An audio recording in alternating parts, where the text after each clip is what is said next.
اعوذ باللہ من الشیطان الرجیم بسم اللہ الرحمن الرحیم نحمده ونصلی علی رسولہ الکریم صلی اللہ علیہ وآلہ وسلم الحمد للہ رب العالمین والصلاة والسلام علی سید المرسلین وعلی آلہ واصحابہ اجمعین اما بعد سلسلہ کرامات کا سلسلہ جو جاری کیا ہے شان غوث کی شان میں، مگر یہ مبارک مہینہ ہے، رمضان المبارک ہے۔ حضور صلی اللہ علیہ وسلم نے ارشاد فرماتے ہیں کہ ماہ رمضان بہت ہی بابرکت اور فضیلت والا مہینہ ہے اور صبر و شکر و عبادت کا مہینہ ہے، اور اس ماہ مبارک میں عبادت کا ثواب 70 درجہ عطا ہوتا ہے۔ جو کوئی اپنے پروردگار کی عبادت کر کے اس کی خشنودی حاصل کرے گا، اس کی بہت بڑی اس کو لذت خداوند تعالیٰ اس کی نیکیوں میں عطا فرمائے گا۔ اور یہ رمضان المبارک میں اپنے غوث محبوب قطب ربانی محبوب سبحانی سلطان العارفین جن کا ہم بیان کر رہے ہیں، اس لیے رمضان المبارک کا مہینہ آپ سے بھی جڑا ہوا ہے، حضور غوث پاک سے بھی جڑا ہوا ہے، کیونکہ آپ کی جو قطب ربانی محبوب سبحانی سلطان العارفین غوث العظم مولانا سید حضرت شیخ عبد القادر جیلانی رحمۃ اللہ کی ولادت کا بھی مہینہ رمضان مہینہ ہے۔ آپ باسعادت سن 471 ہجری میں رمضان کے پہلے چاند، رمضان مبارک کے اول چاند کو بے وقت شب قصبہ جیلان میں آپ کی ولادت ہوئی۔ یہ قصبہ بغداد شریف سے قریب ہے، اور ولادت کے حالات حضرت ام الخیر والدہ اہلیہ رحمۃ اللہ علیہ اس طرح بیان فرماتی ہیں۔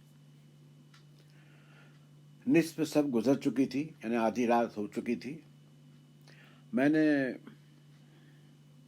نماز تہجد ادا کی، زمین سے آسمان تک ایک نور نظر آ رہا تھا، سارا مکان نور کا سمندر معلوم ہوتا تھا۔ کسی نے کہا فاطمہ، یہ وقت ایک آفتاب کی معرفت کی ولادت کا ہے۔ کچھ دیر کے بعد درد محسوس ہوا اور عبد القادر جیلانی کا اس دنیا پر آپ پیدا ہوئے۔ آپ فرماتی ہیں میں یہ دیکھ کر حیران رہ گئی کہ بچے نے اپنا سر پیدا ہوتے ہی زمین پر سجدے کے لیے رکھا، یعنی آپ نے پیدا ہوتے ہی سجدہ کیا اور سبحان رب الاعلیٰ کہا، یعنی جیسے سجدے میں اپنے بولتے ہیں سبحان رب الاعلیٰ، جیسا اس بچے نے پہلے دن کے پیدا ہوئے بچے نے بولا سبحان رب الاعلیٰ۔ اس وقت ایک ایسا نظارہ تھا کہ پورا علاقہ روحانی برکاتوں کی جیسے ایک عجیب بارش ہو رہی تھی، روحانی برکتیں نازل ہو رہی تھی۔ آپ کا بچپن بھی معصومانہ انداز سے گزرا۔ عہد رضاعت میں یہ حال رہا کہ سال بھر تمام مہینوں میں آپ اچھی طرح سے دودھ بھی پیتے، کچھ اپنا جو بچپن کا پیدائشی زمانے کا جو کھانا ہوتا تھا وہ بھی کھاتے، لیکن جب بھی رمضان شریف کا مہینہ شروع ہوتا، آپ کا عمر 1 سال کی بھی نہیں ہوئی تھی، مگر جب بھی آپ رمضان شریف شروع ہوتے ہی بچپن سے ہی دل میں آپ بالکل دودھ یا کسی کھانے کی طرف توجہ نہیں رکھتے تھے، یعنی کچھ ایسا احساس ہی ان کو ہوتا تھا کہ میں اتنی عمر میں بھی کوئی چیز میرے جسم میں نہیں ڈالوں۔ رمضان کے پورے مہینے یہی ماحول رہتا تھا۔ طلوع آفتاب سے لے کر غروب آفتاب تک قطعاً دودھ نہیں پیتے تھے۔ آپ نے بچپن کے حالات بیان کرتے ہوئے ایک روز حضرت غوث ثقلانی نے فرمایا، میں اوائل عمر میں جب بھی لڑکوں کے ساتھ کھیلنا چاہتا تو غیب سے ایک آواز آتی کہ لہو و لعیب سے باز رہو، لہو و لعیب سے باز رہو۔ چنانچہ میں رک جاتا، پھر ادھر ادھر نگاہ دوڑاتا، اور جب کوئی بولنے والا نظر نہ آتا تو مجھے خوف معلوم ہوتا اور میں بھاگتا ہوا گھر آ جاتا اور والدہ کی آغوش میں چھپ جاتا۔ اب وہی آواز میں ہمیشہ اپنی تنہائیوں میں سنتا رہتا ہوں۔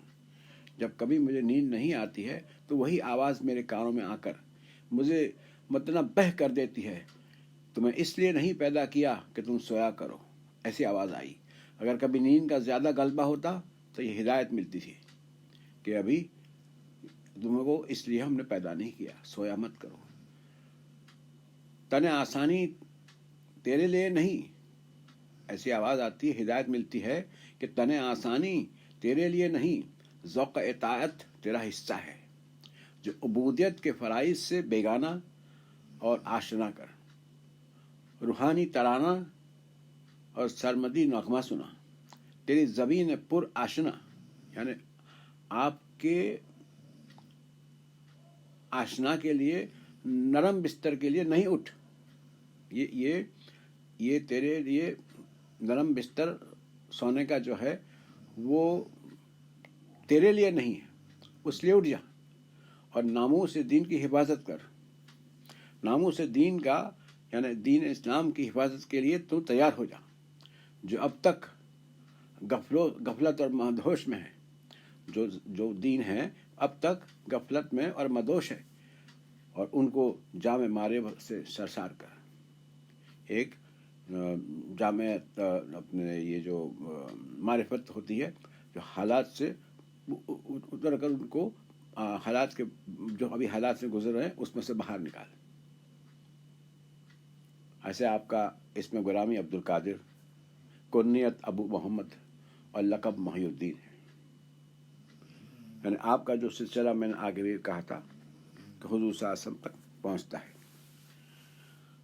یعنی اس رمضان میں پیدا ہونے والے اور رمضان کی برکتوں سے آشنا، رمضان کے دنوں میں روزے رکھنا، اور پہلے دن سے ہی پیدا ہونے کے دن سے ہی آپ نے ہمیشہ اس چیز سے اپنا جو سبق سیکھا، جو انہوں نے حاصل کیا، وہ تمام چیزیں آپ کو میں آگے بھی کرامت میں بتا چکا ہوں اور پھر سے بھی بتا رہا ہوں کہ کئی کرامتیں ایسی ہیں، کچھ دستگیری کی ہے، کچھ مریدوں کی دستگیری کی ہے۔ آپ کو آج میں شیخ حماد کی دستگیری کے بارے میں ایک کرامت کو پیش کرتا ہوں۔ شیخ ابو الحسن علی بن محمد بغدادی رحمۃ اللہ علیہ سے نقل کیا جاتا ہے، وہ فرماتے ہیں کہ ہمارے شیخ محی الدین عبد القادر جیلانی رحمۃ اللہ علیہ سونوزیا نام کے ایک گاؤں کے قبرستان میں سے ایک روز گئے۔ آپ کے ساتھ بہت سے فقہا اور علماء تھے۔ تب آپ حضرت حماد وباس رحمۃ اللہ علیہ شیرہ فروش کی قبر پر جا کر دیر تک کھڑے رہے، یہاں تک کہ سخت گرمی ہو گئی۔ پھر آپ ایسے حال میں واپس آئے کہ چہرہ اقدس پر خوشی کے آثار تھے۔ آپ سے زیادہ رکنے اور خوشی کے آثار کے بارے میں پوچھا گیا تو آپ نے فرمایا کہ جمعے کے دن شعبان کے بیچ میں شیخ حماد رحمۃ اللہ علیہ کی جماعت کے ساتھ اس لیے نکلا کہ جمعہ کی نماز جامع الرضافہ میں پڑھی جائے۔ یعنی شیخ حماد رحمۃ اللہ علیہ ہمارے ساتھ تھے۔ اب ہم نہر کے پل پر پہنچے تو شیخ نے مجھے دھکا دے دیا۔ وہ شدید سردی کے دن تھے اور میں نے کہا بسم اللہ، اور جمعے کے غسل کی نیت بھی کر لی، اور مجھ پر سوکھ کا جبہ بھی تھا اور میری آستین میں کتاب کے کچھ حصے تھے۔ تب میں نے اپنا ہاتھ اونچا کر لیا کہ وہ پانی سے بھیگ نہ جائے۔ وہ مجھے چھوڑ کر چلے گئے۔ میں پانی سے نکلا اور جبہ کو میں نے نچوڑا۔ سردی سے سخت تکلیف محسوس ہوئی۔ تب آپ کے مرید مجھے تنگ کرنے لگے، لیکن آپ نے ان کو جھڑکا دیا اور کہا کہ میں نے ان کو اس لیے تکلیف دی کہ ان کی استقامت کی آزمائش کروں، مگر میں نے ان کی پہاڑ کی طرح مضبوط پایا۔ ان کو ہم نے اتنا مضبوط ہے جیسے پہاڑ ہوتا ہے جو اپنی جگہ سے ہلتا نہیں۔ پھر سیدنا غوث اعظم رحمۃ اللہ علیہ نے فرمایا تو آج جب ان کی قبر میں ان کو دیکھا تو ان کو ایک جوہری لباس پہنے ہوئے دیکھا، ان کے سر پر یاقوت کا تاج تھا، ان کے ہاتھ میں سونے کے کنگن تھے، ان کے پاؤں میں سونے کی جوتیاں تھیں، لیکن ان کا دایاں ہاتھ شل ہے۔ میں نے پوچھا تو فرمایا یہ وہی ہاتھ ہے جس سے میں نے آپ کو دھکا دیا تھا اور نہر میں پھینکا تھا۔ پھر انہوں نے معذرت کی، معافی مانگی، اور میں نے اللہ تعالیٰ سے ان کے قصور کی معافی طلب کی۔ میں ان کے لیے دعا کرتا رہا اور 5,000 اولیاء اللہ جو اپنی قبروں میں تھے میری دعا پر آمین کہتے تھے۔ پھر اللہ تعالیٰ نے ان کے ہاتھ کو درست کر دیا، جس سے انہوں نے ان کے ساتھ میں نے مصافحہ کیا، اور جو ان کی خوشی تھی آپ سے ملنے کی وہ پوری ہوئی، اور ان کے مصافحہ کرنے کے بعد وہ کافی خوش ہوئے۔ حضرت حماد بواس رحمۃ اللہ علیہ سیدنا غوث اعظم رحمۃ اللہ علیہ کے استاد تھے، اور انہوں نے آپ کو کسی سزا یا تکلیف کی نیت سے نہیں بلکہ صرف آپ کے استقامت آزمانے کے لیے دھکا دیا تھا، جس سے آپ کو تکلیف پہنچی، لیکن اللہ تعالیٰ کو یہ بات پسند نہ آئی اور پکڑ کر لی، کیونکہ سیدنا غوث اعظم اللہ تعالیٰ کے محبوب ترین ولی ہیں، اس لیے مقام عبرت ہے سب کے لیے، اور خاص طور پر ان لوگوں کے لیے جو محبوب اولیاء کی شان میں دانستہ طور پر جانتے ہوئے بھی گستاخی اور بے ادبی کرتے ہیں۔ ان کا کس قدر برا انجام ہوگا اس کا اندازہ نہیں لگایا جا سکتا۔ شیخ سنعان اصفہانی رحمۃ اللہ علیہ ولی کامل تھے۔ سیدنا غوث اعظم رحمۃ اللہ علیہ کے اس اعلان پر کہ وہ میرا قدم ہر ولی کی گردن پر ہے، اپنی گردن جھکانے سے انکار کیا تھا، چاہے خود کو بلند مرتبہ سمجھتے ہوئے، چاہے سیدنا غوث اعظم رحمۃ اللہ علیہ کے مرتبے کو سمجھنے میں دھوکہ کھانے کی وجہ سے۔ اللہ جانے کون سی بات ہو سکتی ہے، گردن جھکانے سے انکار کرتے ہی ان کی ولایت سلب ہو گئی۔ صرف دماغ میں ایسی بات سوچی اور ان کی جو ولایت تھی وہ سلب ہو گئی، وہاں تک کہ ولایت تو کہاں ایمان سے بھی جانے لگے، اور کفر اختیار کرنے کے قریبی سے، یعنی کفر کی اختیار کرنے کی ان کی تیاری تھی کہ ان کے خاص مرید نے سیدنا غوث اعظم رحمۃ اللہ علیہ کی بارگاہ میں ان کے لیے فریاد کی، اور اللہ تعالیٰ نے وہ فریاد کو قبول کی۔ پھر شیخ سنان کے معافی مانگنے پر ان کی ولایت پیچھے واپس بحال ہو گئی۔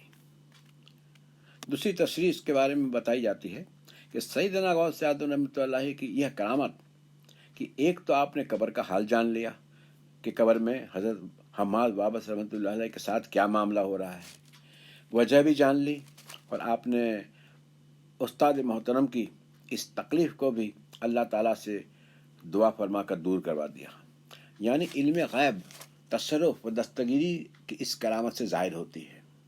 اور تیسری تشریح یہ ہے کہ اس کرامات سے یہ بھی معلوم ہوا کہ سیدنا غوث اعظم رحمۃ اللہ علیہ کا مرتبہ حضرت محمد باباس رحمۃ اللہ علیہ سے بڑھ کر تھا، کیونکہ آپ کی دعا سے ان کی مصیبت دور ہو گئی، ورنہ عالم برزخ میں قیامت تک ان کا ہاتھ سل ہی رہتا، اور آخرت میں بھی نہ جانے کیا معاملہ ہوتا۔ تو استاد ہونے کی نسبت سے اللہ تعالیٰ نے مشکل دور کرنے کا سبب بنایا، اور چونکہ تکلیف سرد پانی میں گرنے کی سیدنا غوث اعظم رحمۃ اللہ علیہ کو پہنچی تھی، لہٰذا ان کی دعا نجات کی وجہ بن گئی، ان کی دعا ان کو نجات دلا دی۔ الحمدللہ ایک سوداگر شریف مقروضی 14 اونٹوں پر شکر لاد کر تجارت کے لیے جا رہا تھا۔ راستے میں ایک ریگستان کے قافلے کو رکنا پڑا۔ رات کے آخری پہر پر جب قافلہ چلنے کے لیے تیار ہوا تو 4 لدے ہوئے اونٹ کہیں غائب ہو گئے۔ سوداگر بہت پریشان ہوا، بہت تلاش کیا، لیکن اونٹ نہ ملے۔ اور سیدنا غوث اعظم رحمۃ اللہ علیہ ایک عقیدت مند تھا، پریشانی کے عالم میں آپ کو پکارا۔ کیا دیکھتا ہے کہ ایک سفید پوست نورانی بزرگ ایک ٹیلے پر کھڑے ہیں، ایک ایسی اونچی جگہ پر کھڑے ہیں، اور ہاتھ کے اشارے سے اپنی طرف بلا رہے ہیں۔ جب وہ اس ٹیلے کے پاس پہنچا تو وہ بزرگ غائب ہو گئے۔ اس نے ٹیلے پر چڑھ کر دیکھا تو دوسری طرف چاروں اونٹ سامان کے ساتھ اطمینان سے بیٹھے ہوئے تھے۔ اس کرامات کی تشریح ایسی دی جاتی ہے، اس سے معلوم ہوتا ہے کہ ایک بزرگ سفید پوش نورانی آپ ہی ہوں گے کہ سوداگر کی رہنمائی کے لیے ظاہر ہوئے ہو۔ یہ بھی ممکن ہے کہ آپ نے کسی بزرگ کو رہنمائی کے لیے بھیجا ہو۔ اللہ جانے اس کرامت سے یہ ظاہر ہو گیا کہ آپ مصیبت زدوں کی فریاد رسی کرتے ہیں، ان کی فریاد کو سنتے ہیں کہیں بھی ہوں، جیسا کہ آپ کے خطاب سیدنا غوث اعظم رحمۃ اللہ علیہ سے ظاہر ہے۔ اور آپ نے خود ہی ارشاد فرمایا ہے کہ جو کوئی کسی مصیبت میں مجھے پکارے میں اس کی دستگیری کرتا ہوں۔ یہ بھی معلوم ہوا کہ آپ کو علم بھی ہوتا ہے کہ کون سی مصیبت میں کون گرا ہوا ہے، کس کو کون سی مصیبت ہے۔ یہ بھی معلوم ہوا کہ بہت دور کے فاصلے سے بھی اس کی فریاد بھی سن لیتے ہیں، چاہے وہ فریاد دل ہی میں کیوں کرے، دستگیری کے لیے پہنچ بھی جاتی ہے، جیسا کہ آپ اس شان کی لائق ہیں کہ جس کے شان کے اندر ان کو ہر چیز ان کی دیدہ مبارک سے باہر نہیں جا سکتی۔ آپ کی یہ کرامت کی دوسری تشریح یہ مانی جاتی ہے کہ سیدنا حضرت عمر رضی اللہ عنہ کی کرامت سے مناسبت رکھتی ہے، جس میں آپ نے ممبر پر مدینہ شریف میں بیٹھے فرمایا تھا کہ اے ساریہ رضی اللہ عنہ پہاڑ کی طرف دیکھ۔ سینکڑوں میل دور کے فاصلے پر حضرت ساریہ رضی اللہ عنہ جو لشکر اسلام کے سپہ سالار تھے، حضرت عمر رضی اللہ عنہ ان کی آواز سن کر جب پہاڑ کی طرف دیکھا تو دشمن پیچھے سے حملہ کرنے والا تھا۔ پھر آپ سنبھل گئے، ورنہ دشمن کے اس کرتوت میں وہ پھنس جاتے۔ آپ نے جنگ کی حکمتیں بھی عملی تبدیل کر لی اور دشمن پر فتح یاب ہوئے۔ ہر طریقے سے آپ کے پاس جو علم تھا، آپ کے پاس جو کرامات کا جو حصہ ہے، وہ اللہ کی طرف سے دیا ہوا ایک تحفہ تھا۔ آخر میں ایک آپ کو مریدوں کی دستگیری کے بارے میں بیان سنا دوں، اس کے بعد میں آئندہ شان غوث کی کرامات کا سلسلہ آگے بڑھاتے ہوئے مریدوں کے بارے میں اور بھی ذکر کریں گے، مگر آپ کے مریدوں کی جو روحیں ہیں وہ توبہ پر قابض ہوگی۔ حضرت سہیل بن عبداللہ تستری اپنی مکاشفات میں لکھتے ہیں کہ انہوں نے مشاہدے میں دیکھا کہ بغداد والوں نے ایک سیدنا غوث اعظم رحمۃ اللہ علیہ کو اپنی جگہ پر نہ پایا تو آپ کی تلاش میں نکلے۔ کیا دیکھتے ہیں کہ آپ دریائے دجلہ کے پانی پر بیٹھے ہیں اور مچھلیاں آپ کی طرف فوج در فوج آ کر سلام عرض کرتی ہیں، یعنی دریا میں سے مچھلیاں آ کر آپ کو سلام کر رہی ہیں اور ہاتھ پاؤں چوم رہی ہیں۔ پھر ایک سبز رنگ کی جانماز سونے چاندی سے سجی ہوئی دیکھی، جس پر 2 لائنیں لکھی تھی۔ پہلی میں لکھا تھا اللہ ان اولیاء لا خوف علیہم ولا هم یحزنون لکھا تھا، اور دوسری میں لکھا تھا سلام علیکم اہل بیت اللہ حمید مجید۔ یہ دجلہ کے کنارے پر ہوا پر بچھی ہوئی تھی اور اس پر سیدنا غوث اعظم رحمۃ اللہ علیہ بیٹھے تھے۔ پھر کچھ ہمت والے مرید آگے آئے اور جانماز کے پاس کھڑے ہو گئے۔ آپ نے نماز پڑھی۔ میں نے مشاہدہ کیا کہ جب آپ تکبیر کہتے ہیں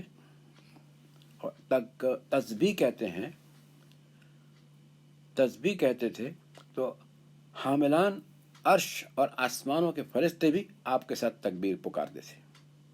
پھر آپ نے دعا کے لیے ہاتھ اٹھائے اور کہا کہ تیرے حبیب صلی اللہ علیہ وسلم کے طفیل، تجھ سے سوال کرتا ہوں کہ میرے مریدوں کی روح توبہ پر قبض کرنا، یعنی اگر میرا مرید کوئی اگر اس کی روح نکلنے کو توبہ کر لے تو اس پر